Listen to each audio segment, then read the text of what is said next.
Next concept की जो बात करते हैं स्टूडेंट्स इस पर्टिकुलर चैप्टर मैथमेटिकल रीजनिंग में, वो है लॉजिकल इक्विवेलेंस। तो पहले एक बार डेफिनेशन देखते हैं इसका कि ये लॉजिकल इक्विवेलेंस का मतलब क्या होता है। तो हम लोग कहते हैं कि two compound statements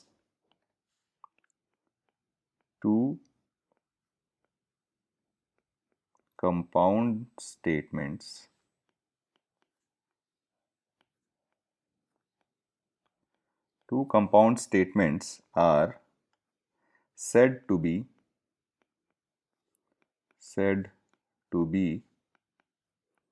logically equivalent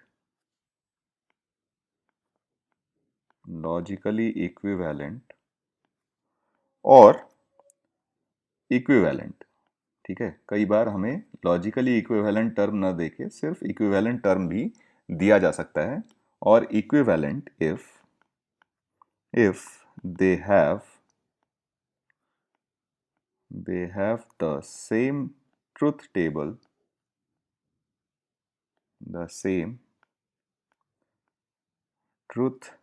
table for all, ठीक है, for all logical possibilities।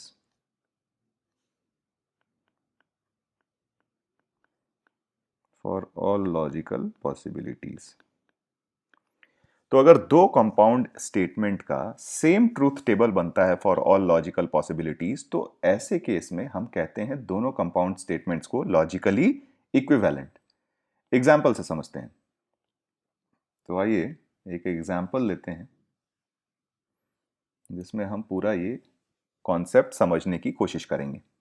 ठीक है, तो पहले हम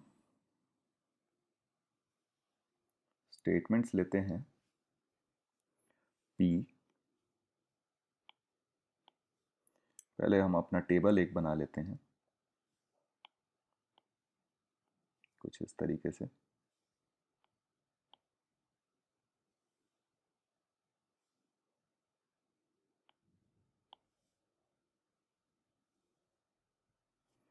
ठीक है, स्टेटमेंट हम ले रहे हैं P Q। ठीक है, और हम यहां पे देखना चाहते हैं कि P implies Q and negation of P और Q। ठीक है, इन दोनों को देखना चाहते हैं कि क्या ये दोनों स्टेटमेंट्स लॉजिकली इक्विवेलेंट हैं या नहीं है।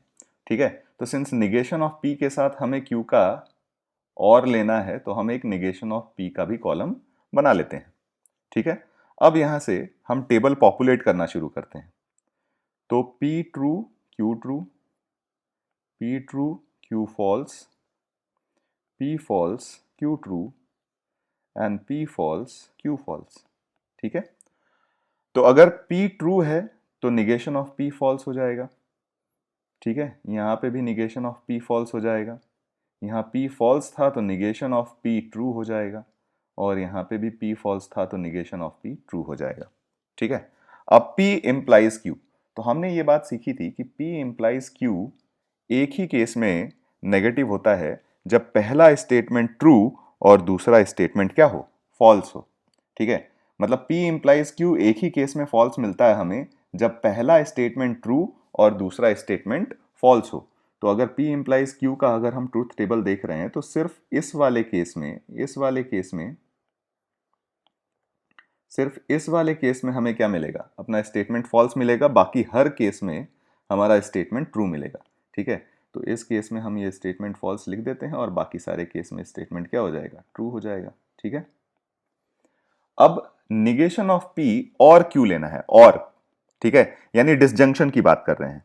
तो जब भी डिसजंक्शन की बात करते हैं तो हमारा स्टेटमेंट सिर्फ एक ही केस में फॉल्स होता है, जब हमारे दोनों ही स्टेटमेंट फॉल्स हों।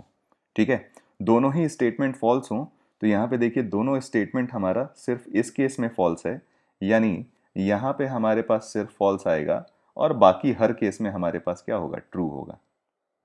ठीक है, बाकी हर केस में हमारे पास हमारा ट्रूथ टेबल क्या मिल जाएगा, हमें ट्रू मिल जाएगा।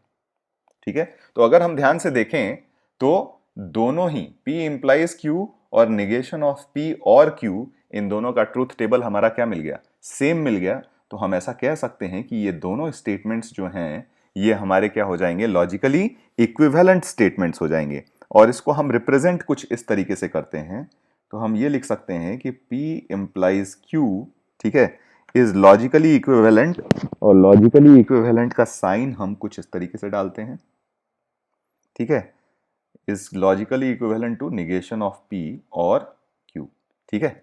तो ये हमारे पास स्टेटमेंट बन गया कि P implies Q is logically equivalent to negation of P और Q। अच्छा चलिए, इसको हम लोग वेन डायग्राम से भी वेरीफाई करते हैं, क्योंकि हमें P implies Q का वेन डायग्राम पता है, ठीक है। तो देखते हैं कि क्या P implies Q का Venn diagram negation of P और Q के वेन डायग्राम के सेम है क्या। तो आपको अगर याद हो तो P implies Q का वेन डायग्राम हमने कुछ इस तरीके से बनाया था। P implies Q का वेन डायग्राम कुछ इस तरीके से बनाया था।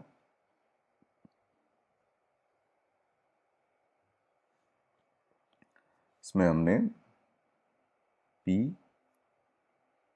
Q, ठीक है, तो P implies Q का वेन डायग्राम जो बना था हमारा, ये P अगर है, ये Q है, ठीक है, तो ये कुछ इस तरीके से बना था, और इसके बाहर सब कुछ,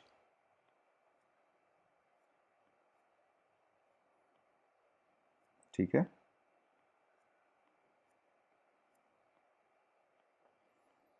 तो ये वेन डायग्राम था हमारा P implies Q का। अब अगर ध्यान से देखिए, P implies Q का अगर इस वेन डायग्राम को हम और में कन्वर्ट करना चाहें, यानी डिसजंक्शन में कन्वर्ट करना चाहें, तो आप देखिए ये वाला जो रीजन है, ये बाहर वाला जो रीजन है, इधर वाला रीजन, ये रीजन हमारा निगेशन ऑफ P का रीजन है ना, निगेशन ऑफ P का रीजन है। और निगेशन ऑफ P के रीजन में हम क्या कर रहे हैं, Q के साथ यूनियन ले रहे हैं, है कि नहीं, Q के साथ यूनियन ले रहे हैं। तो देखिए ये वाला वेन डायग्राम भी आपको बेसिकली सेम मिल रहा है। तो हम वेन डायग्राम से भी वेरीफाई कर सकते हैं कि आर P implies Q is basically equivalent to negation of P और Q। तो आगे से जब भी हमारे पास इम्प्लीकेशन आएगा, जब भी हमारे पास इम्प्लीकेशन आएगा, हम उसको याद इस तरीके से रखेंगे कि P implies Q is basically negation of P और Q, ठीक है। इस तरीके से याद रखेंगे तो क्वेश्चन में काफी आसानी हो जाएगी सॉल्व करने में क्वेश्चंस को, ठीक है। फिर एक और देखते हैं, ठीक है, बाई कंडीशनल का भी एक बार देखते हैं, ठीक है। बाई कंडीशनल का अगर हम वेन डायग्राम से, इस बार हम लॉजिकल इक्विवेलेंस वेन डायग्राम से एस्टैब्लिश करते हैं, ठीक है। तो अगर आपको बाई कंडीशनल का यानी P बाई कंडीशनल Q, इसका वेन डायग्राम अगर आपको याद हो, ठीक है, तो हमने बनाया था इसका वेन डायग्राम कुछ इस तरीके से,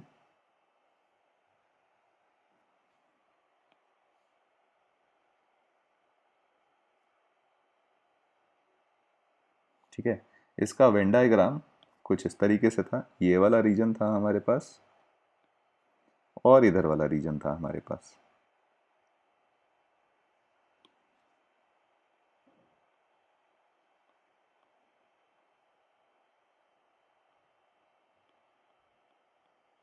ठीक है। ये दोनों रीजन है हमारे पास।